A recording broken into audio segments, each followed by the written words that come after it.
नमस्कार दोस्तों, आप देख रहे हैं जी के जॉब एग्जाम यूट्यूब चैनल। तो चलिए शुरू करते हैं आज के इस सेशन को।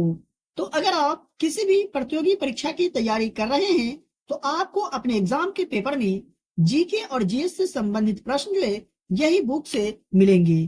तो आप इस वीडियो को बगैर स्किप किए हुए पूरा जरूर वॉच करिएगा। और इस क्लास में मैं आपको टोटल 30 प्रश्न बताने वाला हूँ। तो चलिए शुरू करते हैं आज के इस सेशन को। तो पहला प्रश्न है, भारत के संविधान का निम्नलिखित में से कौन सा अनुच्छेद कृषि और पशुपालन के संगठन से संबंधित है? दिए गए ऑप्शन में से वह कौन सा अनुच्छेद है? तो इसका सही जवाब की अगर बात किया जाए तो ऑप्शन नंबर सी सही जवाब हो जाएगा। अनुच्छेद 48 जो है कृषि और पशुपालन के संगठन से संबंधित है। आप याद रखेंगे भारतीय संविधान के अनुच्छेद 48 के तहत कृषि और पशुपालन को आधुनिक एवं वैज्ञानिक आधार पर संगठित करने का प्रावधान दिए गए हैं। देख लेते हैं नेक्स्ट प्रश्न को। तो निम्न में से कौन सा प्राचीन भारत का पहला साम्राज्य है जिसमें युद्ध के लिए बड़े पैमाने पर हाथियों का उपयोग किया जाता था? तो इसका सही जवाब होगा ऑप्शन नंबर ए यानी मगध साम्राज्य है इसका सही जवाब, जिसमें युद्ध के लिए बड़े पैमाने पर हाथियों का उपयोग किया जाता था। याद रखेंगे। बात करें दूसरे प्रश्न का तो बात करें नेक्स्ट प्रश्न का तो किसी वस्तु के जड़त्व को उसके डैश द्वारा मापा जाता है, यानी किसी वस्तु के जड़त्व को निम्नलिखित में से किसके द्वारा मापा जाता है? तो द्रव्यमान के द्वारा मापा जाता है किसी वस्तु के जड़त्व को। बात करें नेक्स्ट प्रश्न का तो एक पेटाबाइट में कितने टेराबाइट्स होते हैं? तो एक पेटाबाइट में कितने टेराबाइट्स होते हैं? तो आप याद रखेंगे 1024 टेराबाइट्स होते हैं एक पेटाबाइट में। ऑप्शन नंबर डी यहाँ पर सही जवाब हो जाएंगे। बात करें नेक्स्ट प्रश्न का तो लोकसभा चुनाव में मतदान करने के लिए न्यूनतम आयु कितनी है?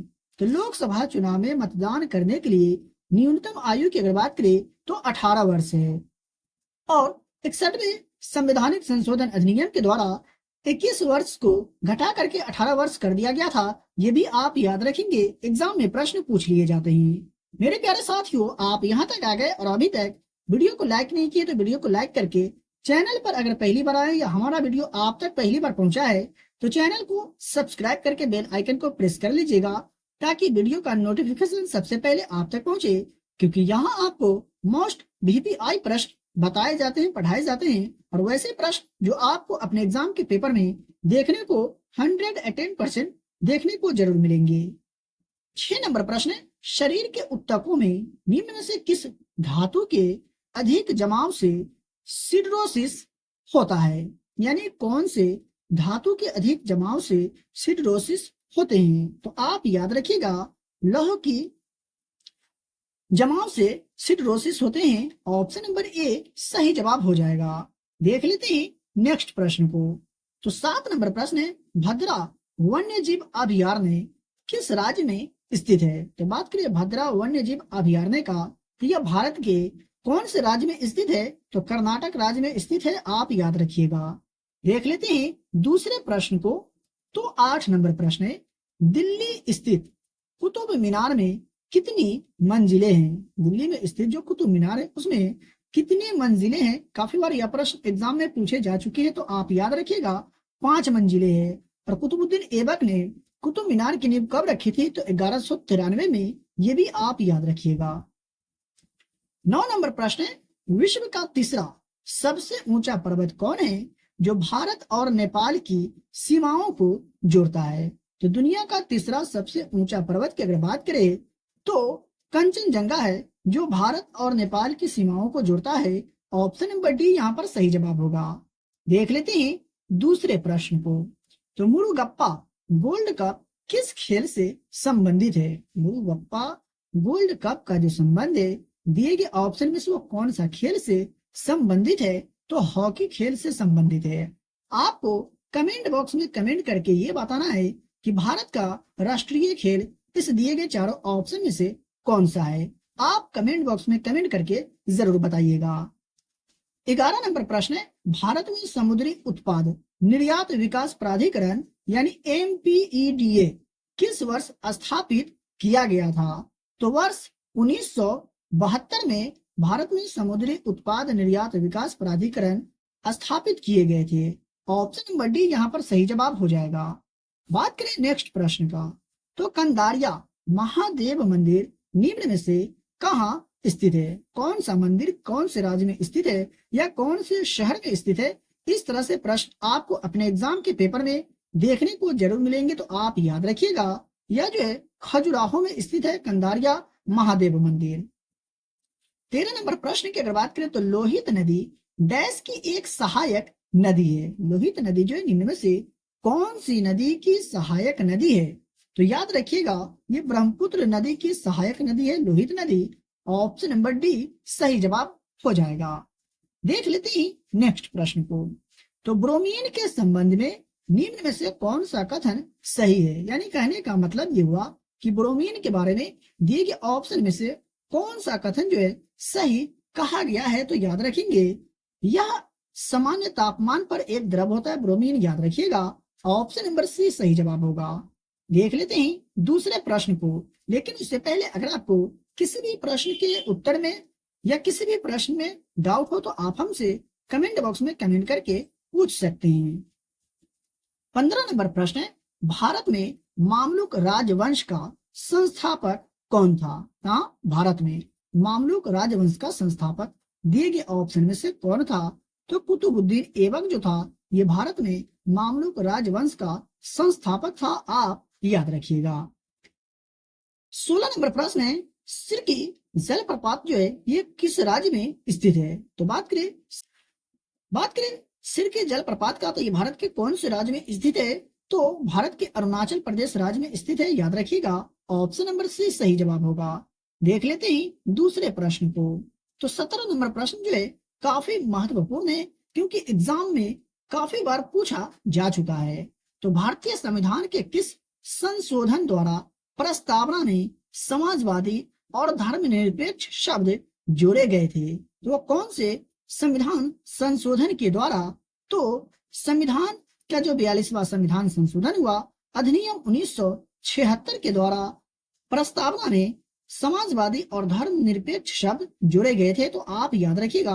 अब यहाँ से आपसे इस तरह से भी प्रश्न पूछा जा सकता है कि 42वां संविधान संशोधन अधिनियम 1976 के द्वारा प्रस्तावना में कौन से शब्द जोड़े गए थे? तो समाजवादी और धर्मनिरपेक्ष। मैं आशा करता हूं कि आपको समझ में आ गया होगा।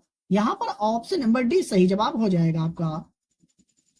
बात करें 18 नंबर प्रश्न का, तो सांभर साल्ट लेक जो है निम्न में से कौन से राज्य में स्थित है?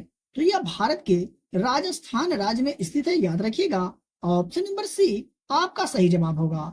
देख लेते हैं 19 नंबर प्रश्न को, तो डैश में उष्मा गर्म पदार्थ से ठंडे पदार्थ में स्थानांतरित होने वाली ऊर्जा का एक प्रकार है दिए गए ऑप्शन में से। तो उष्मा गतिकी जो है ये उष्मा गर्म पदार्थ से ठंडे पदार्थ में स्थानांतरित होने वाली ऊर्जा का एक प्रकार है, याद रखेंगे। आपका यहाँ पर सही जवाब होगा ऑप्शन नंबर डी। बात कर ले 20 नंबर प्रश्न का, तो निम्नलिखित में से किस विटामिन की कमी से रतौंधी होता है? यह भी प्रश्न काफी बार एग्जाम में पूछे जा चुके हैं। तो इसका सही जवाब की अगर बात किया जाए तो विटामिन ए की कमी से रतौंधी होता है। ऑप्शन नंबर बी यहाँ पर सही जवाब होगा, याद रखिएगा। 21 नंबर प्रश्न है, विधान परिषद के 1/3 सदस्य प्रत्येक डैश वर्ष में सेवानिवृत्त होते हैं। तो कितने सदस्य जो है प्रत्येक वर्ष में सेवानिवृत्त होते हैं? तो आप याद रखेंगे 2 वर्ष में।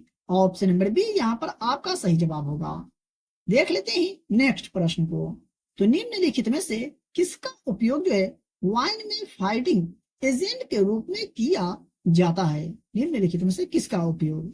तो जिलेटिन, ठीक है, जिलेटिन का जो उपयोग किया जाता है वाइन में फाइनिंग एजेंट के रूप में किया जाता है। बढ़ते हैं दूसरे प्रश्न की ओर और देख लेते हैं अगला प्रश्न को।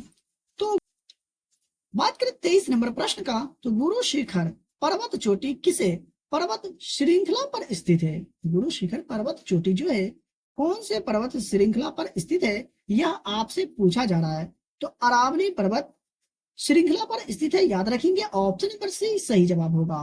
बात करते हैं 24 नंबर प्रश्न का। तो जब साबुन के पानी में लिटमस पत्र को डाला जाता है तो उसका रंग बदल करके डैश हो जाता है। कहने का मतलब ये हुआ कि जब साबुन के पानी में लिटमस पत्र को डाला जाता है तो कौन से रंग में बदल जाता है, तो नीले रंग में हो जाता है, याद रखिएगा। ऑप्शन नंबर डी आपका सही जवाब होगा।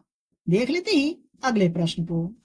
तो बाबर के संस्मरण या बाबरनामा, जिसे तुजूक ए बाबरी के नाम से भी जाना जाता है, वो किसने लिखा था। यानी बाबरनामा के लेखक का नाम आपसे पूछा जा रहा है। तो आप याद रखिएगा, इसका सही जवाब होगा ऑप्शन नंबर ए, यानी बाबरनामा के लेखक कौन है, बाबर ने लिखा था। और कौन से भाषा में, तो तुर्की भाषा में। ये भी आप याद रखिएगा, क्योंकि एग्जाम में प्रश्न पूछ लिए जाते हैं कि बाबर ने बाबरनामा किस भाषा में लिखा था, तो तुर्की भाषा में। बात कर ले 26 नंबर प्रश्न का। तो पुष्प के अंतरातम सबसे भीतरी भाग को कहा जाता है। यानी पुष्प के अंतरातम सबसे भीतरी भाग को क्या कहा जाता है, तो स्त्री केसर कहा जाता है, याद रखेंगे। 27 नंबर प्रश्न की अगर बात करें तो प्रत्येक लोकसभा का सामान्य कार्यकाल डैश वर्षों का होता है। तो प्रत्येक लोकसभा का सामान्य कार्यकाल की अगर बात किया जाए तो 5 वर्षों का होता है, याद रखेंगे। और लोकसभा को निम्न सदन, वहीं राज्यसभा को उच्च सदन कहा जाता है, ये भी आप याद रखेंगे। बात करें 28 नंबर प्रश्न का। तो हमीदा बानो मरियम मकानी किस मुगल बादशाह की पत्नी थी। तो हमीदा बानो मरियम मकानी की अगर बात करें तो ये निम्नलिखित में से कौन से मुगल बादशाह की पत्नी थी, तो हुमायूं की पत्नी थी, याद रखिएगा, हमीदा बानो मरियम मकानी। 29 नंबर प्रश्न की अगर बात किया जाए तो संगीतकार जाकिर हुसैन का संबंध निम्नलिखित में से कौन सा वाद्य यंत्र के साथ है। अगर आप एसएससी या रेलवे के एग्जाम की तैयारी कर रहे हैं तो यह जो प्रश्न है आपको अपने एग्जाम के पेपर में देखने को जरूर मिलेंगे, क्योंकि काफी बार यह जो प्रश्न एग्जाम में पूछे जा चुके हैं। तो आप याद रखेंगे इनका जो संबंध है तबला से है। ठीक है, ऑप्शन नंबर बी सही जवाब हो जाएगा आपका। 30 नंबर प्रश्न है, भारतीय संविधान के अनुच्छेद 24 के अनुसार डैश वर्ष से कम आयु के व्यक्ति को किसी भी कारखाने में काम पर नहीं रखा जा सकता है। यानी भारतीय संविधान का अनुच्छेद यह कहता है कि 14 वर्ष से कम आयु के बच्चे को या व्यक्ति को किसी भी कारखाने में काम पर नहीं रखा जा सकता है। यह अनुच्छेद कौन से, किसके अनुसार, तो अनुच्छेद 24 के अनुसार। सही जवाब हो जाएगा ऑप्शन नंबर डी, आप याद रखिएगा। मैं आशा करता हूं कि आपको समझ में आ गया होगा। 31 नंबर प्रश्न है, निम्नलिखित में से किस राज्य में लोकटक झील स्थित है। भारत के कौन से राज्य में लोकटक झील स्थित है, तो भारत के मणिपुर राज्य में लोकटक झील स्थित है, याद रखेंगे। ऑप्शन नंबर डी सही जवाब हो जाएगा। तो मेरे प्यारे साथियों, अभी तक वीडियो को लाइक नहीं किए तो वीडियो को लाइक करें, और चैनल पर अगर पहली बार विजिट कर रहे हैं तो चैनल को भी सब्सक्राइब करके बेल आइकन को प्रेस कर लीजिए, ताकि वीडियो का नोटिफिकेशन सबसे पहले आप तक पहुंचे। क्योंकि यहाँ आपको मोस्ट VVI प्रश्न बताए जाते हैं, पढ़ाए जाते हैं, और यहाँ से प्रश्न आपको अपने एग्जाम के पेपर में देखने को जरूर मिलेंगे। इसका PDF अगर आपको प्राप्त करना है तो वीडियो के डिस्क्रिप्शन में दिए गए टेलीग्राम चैनल लिंक को ज्वाइन करें। तो चलिए मिलते फिर से नई वीडियो में।